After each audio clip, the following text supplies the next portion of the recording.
Ora, muito bom dia, sejam todos bem-vindos à Sala de Imprensa Carlos Rocha de Lola, Ministério da Economia e Planeamento. Estamos aqui no 9º andar para, mais uma vez, olharmos para aquilo que de mais importante aconteceu no domínio da economia real, nomeadamente a nível do Prodesi. Para este efeito está disponível Sua Excelência Doutora Dalva Ringote, Secretária de Estado para a Economia, que está ladeada pelo Dr. Jerónimo Pongolola, chefe de departamento para a economia. Vamos então convocar a sua atenção para esta apresentação do briefing. A seguir vamos estar disponíveis para perguntas e respostas. A vossa atenção, secretária, muito bom dia.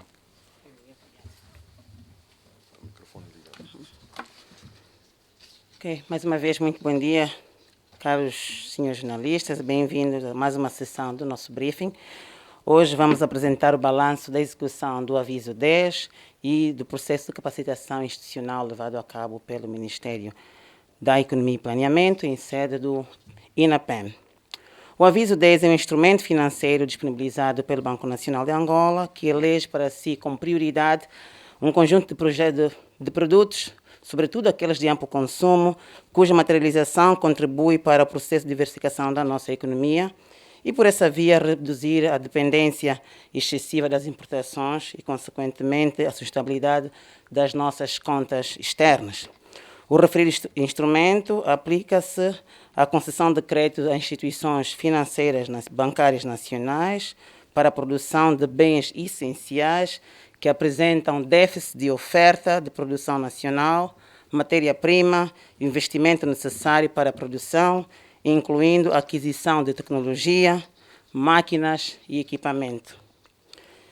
Desta feita, e na perspectiva de execução, em termos globais, no âmbito do Aviso 10, foram concedidos um total de 325 créditos à economia, sendo que 17 dos quais são referentes ao mês de setembro do mês em curso. Relativamente ao desembolso, as instituições financeiras procederam um total de 228 projetos desembolsados de forma efetiva, prefazendo um total de 553,32 mil milhões de kwanzas. Temos, em sede do Aviso 10, 34 projetos em negociação, aprovados 323, temos mais 31 projetos comparativamente o mês anterior, o que prefaz naturalmente 553,32. Em sede do Aviso 10, os bancos comerciais ficam obrigados a disponibilizar 2,5% do seu ativo líquido e neste domínio os bancos comerciais aprovaram um total de 323 projetos, como dissemos inicialmente, correspondendo a 73,4% do total disponibilizado, onde podemos destacar os bancos que maior performance tiveram no período de análise. Primeiro temos o Banco BNI, que ficou obrigado a aprovar 20 projetos, alcançou a meta, tendo financiado 26 projetos com um grau de execução de 130%. Seguidamente, segue-se o Banco IET, que também ficou obrigado a financiar 20 projetos. Na sua execução, financiou 21 projetos, o que representa uma execução de 105%. Em terceiro lugar, vem o Banco KEV, que também ficou obrigado a financiar 20 projetos, financiou 19, o que representa uma execução de 19%. Em quarto lugar, vem o Banco BIC, que ficou obrigado a financiar 20 projetos, financiou 18 projetos, o que representa uma execução de 90 projetos financiados. Em quinto lugar, temos o Standard Bank, que também ficou obrigado a financiar 20 projetos, financiou 17, o que representa um total de projetos financiados de 85%. Depois temos também o desempenho das 5 instituições bancárias que tiveram uma menor absorção em termos de financiamento de projetos. Estamos a falar em termos de projetos que não alcançaram as metas previstas, onde começamos com o Banco Crédito do Sul, que eu tinha inicialmente previsto para financiar, fica obrigado pelo Banco Nacional, em sede do Aviso 10, para financiar 20 projetos, financiou apenas 12, o que representa uma execução de 60%. Segue-se o Banco Milênio, que ficou obrigado a financiar 20 projetos, financiou 11, o que representa uma execução de 55 projetos. Seguidamente, o Banco BAE, que ficou obrigado a financiar 50 projetos, financiou 27 projetos, o que representa uma execução de 54 projetos. O Banco Caixa Angola ficou obrigado a financiar 20 projetos, financiou 9 projetos, o que representa uma execução de 45 projetos. O Banco BAE Microfinanças também ficou obrigado a financiar 20 projetos, financiou 9 projetos, o que representa uma execução de 45%. Temos o Banco BCA, obrigado a financiar 20 projetos, financiou apenas um projeto, o que representa uma taxa de execução de 5%. Portanto, temos aqui a síntese dos bancos, das instituições financeiras, aquilo que foi a sua obrigatoriedade de execução em termos de projetos, e vale aqui referir que, do ponto de vista de província, ou a desagregação dos financiamentos de projetos por província, para o mês de setembro, os desembolsos possuem a seguinte distribuição. Luanda beneficiou de 6 projetos, a seguir Benguela com 3 projetos, a província do Cubango com 2 projetos, a província da Huila com 6 projetos, Malange com 2 projetos e a província do Ige, as instituições bancárias financiaram apenas 2 projetos. Importa realçar que a província de Luanda mantém o maior volume de crédito concedido, correspondendo a 44,7%, o que prefaz 102 projetos pela província. Seguindo-se a província do Ambo, com 13,16%, com 30 projetos. Seguindo-se com Benguela, com 10,53 projetos, o que representa 24 projetos.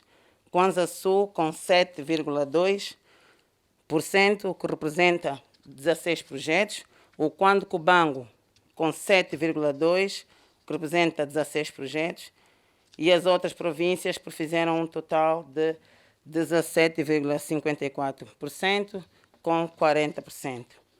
Vale referir que as províncias de Luanda Norte e de Mochico continuam não a apresentar projetos financiados a nível do aviso 10, apresentado pelo Banco Nacional. A desagregação por projetos, nós temos inicialmente, como dissemos, Luanda, que tem a maior absorção de projetos aprovados. Luanda possui 102 projetos.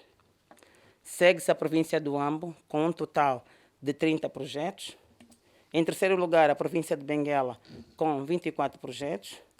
A província do Kwanza Sul, com 16 projetos.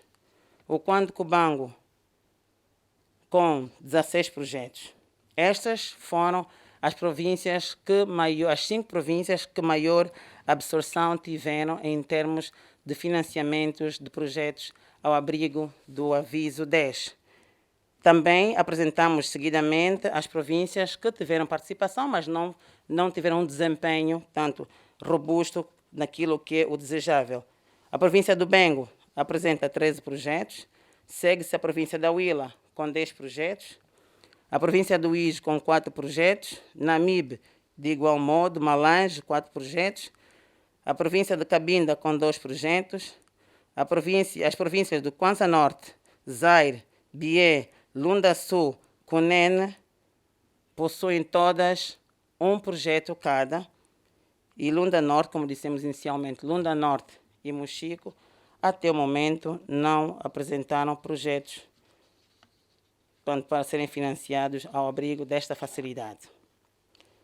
E apresentamos também a desagregação de projetos por setor de atividade. E no período de análise, falamos concretamente do mês de setembro, foram financiados projetos em 5 setores de atividade econômica. Em primeiro, nós temos o setor da agricultura, produção animal, caça e atividades de serviços relacionados, com 10 projetos, o que representa uma taxa de 58,82%. Seguindo-se o comércio a retalho, com 3 projetos financiados, o que representa uma taxa de execução de 17,6%. Perdão, não é uma taxa de execução, é um peso dos financiamentos. As indústrias alimentares vêm em terceiro lugar, com 2 projetos financiados, o que representa um peso de 11,76%. E, por fim, a indústria de bebida, pesca e aquicultura também participam neste pacote, com um projeto cada uma delas. E importa realçar que, em termos gerais, desde a publicação do aviso 10 até o mês de setembro, o setor da agricultura, produção animal, caça e atividades relacionadas registraram uma taxa acumulada de 102 projetos, o que prefaz 44,7%, seguindo-se o setor da pesca e aquicultura, com 25 projetos, o que representa um percentual de 10,96%, e o setor das indústrias alimentares, com 24 projetos, o que representa 10,53%. No total, representam, assim, 78,41% de forma global, com o projeto com um total de 228 projetos desembolsados até setembro do ano em curso. E se queremos um bocadinho olhar mais para a aprovação de projetos por desembolso de atividade econômica, de forma desagregada, e como já dissemos, a agricultura possui 102 projetos, a pesca com 25 projetos, a indústria alimentar com 24 projetos, a indústria de bebidas com 18 projetos, a indústria química com 15 projetos, a indústria transformadora com 14 projetos, a indústria de madeira com 6 projetos, a fabricação de papel, cartões e similares com 5 projetos, a fabricação de artigo de borracha e similares com 5 projetos, o comércio e retalho com 5 projetos, a indústria extrativa com 3 projetos e outros setores de atividade representam de forma total 6 projetos, o que prefaz então os 228 projetos. E do ponto de vista de capacitação institucional, nós trouxemos para aqui também a partir daquilo que foi o exercício que tem sido desencadeado pelo Ministério da Economia e Planeamento, em sede do INAPEN, e queremos referir aqui que o AgroProdese é um programa que está sendo operacionalizado pelo INAPEN, em parceria com a FAO, e realçamos que as mais recentes iniciativas estão focadas no agroempreendedorismo, sobretudo para o agroempreendedorismo feminino, que visa a melhoria da gestão das cooperativas e que registrou o seguinte desempenho. O programa MyCoop, que é um programa desenvolvido pelo INAPEN, como dissemos em instante, e que visa fortalecer a capacidade das cooperativas do ponto de vista de gestão dos serviços relacionados, que teve recentemente uma ação levada a cabo na província de Malange, que permitiu a capacitação de 120 mulheres provenientes das 18 províncias do nosso país. Um outro aspecto que nós queremos mencionar é o Programa de Capacitação Fiscal e Cidadania, desenvolvido de modo presencial em 20 municípios de todo o país, que é desenvolvido em parceria com a AGT, no qual foram formados, na primeira fase do programa, contou com um total de 356, ou melhor, formou 356 gestores, dos quais 109 gestores formados eram mulheres e 427 do género feminino, sexo feminino. Este programa pretendeu essencialmente levar a literacia fiscal aos gestores das micro, pequenas e médias empresas e sensibilizar sobre a necessidade de cumprimento das obrigações fiscais das suas associações. Na verdade, o que é visível e se constata regularmente na nossa economia, que grande parte dos nossos gestores, quer os micros, pequenos empreendedores, não têm domínio daquilo que a implementação das obrigações fiscais. Portanto, esta ação de capacitação fiscal de cidadania tem auxiliado as nossas cooperativas e associações a nível nacional a compreender a importância e a obrigatoriedade do cumprimento tanto da fiscalidade. A plataforma Nosso Saber registra mais de 14 formados, na província de Luanda, sobretudo, sendo que o processo de capacitação já conta com um total de 4.765 formados. De forma geral, é tudo que nós temos para contar. Não vale aqui referir que o bootcamp, na verdade, não foi o programa MyCoop, mas sim o bootcamp, que tratou do agronegócio, que formou as 120 mulheres, que é um programa também que é executado em parceria com a FAO e com o Ministério da Economia em sede do INAPEN. Foi lançado na província de Malange e vai ser levado para os demais pontos do país e contará, sobretudo, com a participação do gênero feminino. O que se quer com esta iniciativa é que as mulheres participam no processo de capacitação para que elas tenham a sua independência financeira, para que elas conheçam os modelos de gestão corporativa a nível das suas associações, para que elas também possam contribuir efetivamente para o processo de diversificação da economia e que elas tenham o papel central no crescimento econômico. Para nós, por hoje é tudo e aguardamos então as questões que poderão eventualmente ser colocadas. Obrigada.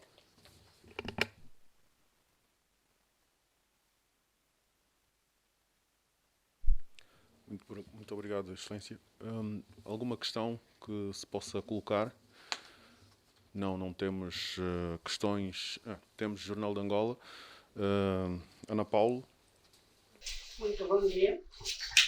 Gostaria de saber da Secretaria de Estado o que se passa com as duas províncias que até ao momento não apresentaram nem projetos aprovados. Há algum problema, sendo que existem empresários, são duas, sem nenhuma aprovação, logo alguma coisa se passa. O aviso 10. O aviso 10, enquanto facilidade disponibilizada pelo Banco Nacional, que é operacionalizado pelos bancos comerciais, detém alguns critérios, primeiro para as instituições financeiras, e as instituições financeiras repassam para os seus clientes, neste caso, o setor privado. E é verdade que muitas empresas têm dificuldade em conformar os seus processos à luz das exigências que as instituições financeiras apresentam, por um lado. Por outro lado, é o fato também de, em algumas províncias, não possuírem o número total de instituições financeiras bancárias que a capital do país tem. Portanto, associado a estes dois fatores, podemos conjecturar que poderá ser uma das razões dos constrangimentos que as instituições, que as empresas privadas têm a nível local. Esta é uma questão que nós temos, o Ministério da Economia tem estado a articular com as instituições financeiras bancárias para poder compreender as dificuldades que os bancos, que as instituições, que as empresas têm no acesso a essas facilidades, que é para que nós possamos emprestar a nossa contribuição na formulação dos processos que deverão ser submetidos aos bancos. Portanto, e se olharmos pela estatística por nós reportadas, nós temos províncias que têm apenas um projeto. E a dificuldade que existe, e é uma conversa que paira no seio do nosso mercado, é que os nossos empresários, sobretudo aqueles que estão localizados no interior, têm dificuldades de aceder aos critérios dos bancos. Poucos critérios também não são aqueles que dão tanta facilidade para que eles possam aceder. Uma das dificuldades que muitas empresas apresentam é o fato de não terem condições de estruturar ou apresentar um estudo de viabilidade passível de ser apreciado em sedes dos bancos. Um outro aspecto tem a ver com o fato das empresas não auditarem as suas contas, não é? Portanto, há um conjunto de razões que as empresas apresentam, sem esquecer as garantias que muitas vezes também as empresas apresentam e que os bancos, portanto, põem como condição ou exigência para o acesso às facilidades. Portanto, há aqui um conjunto de situações que nós pensamos que as empresas têm e o apelo que é feito muitas vezes é que as empresas acheguem-se ao Ministério da Economia e Planeamento, porque nós temos aqui uma área especializada para poder prestar o apoio na verificação da conformação dos processos para que elas possam efetivamente aceder a esse instrumento e realizar os seus negócios a nível das suas províncias. Muito bem. Vamos então partir para a nossa agenda. Nós vamos ter um webinar na próxima quinta-feira. Este webinar vai estar dedicado aos projetos, ou seja, ao programa de apoios do FADA, o Fundo de Apoio ao Desenvolvimento Agrário do país, que efetivamente vai voltar a apresentar para um público específico, ou seja, mais voltado para os interessados, fazer essa apresentação sobre os seus produtos financeiros. Porque ainda estamos bem no arranque da época agrícola, chamam-lhe a primeira época agrícola, esta que vai até janeiro, portanto de outubro até janeiro.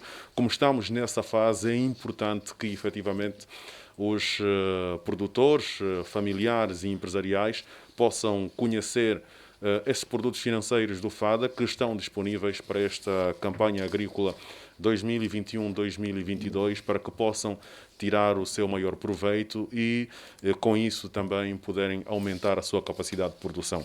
Muito obrigado pela atenção que nos foi dispensada. Voltaremos a estar juntos numa próxima oportunidade. Muito bom dia.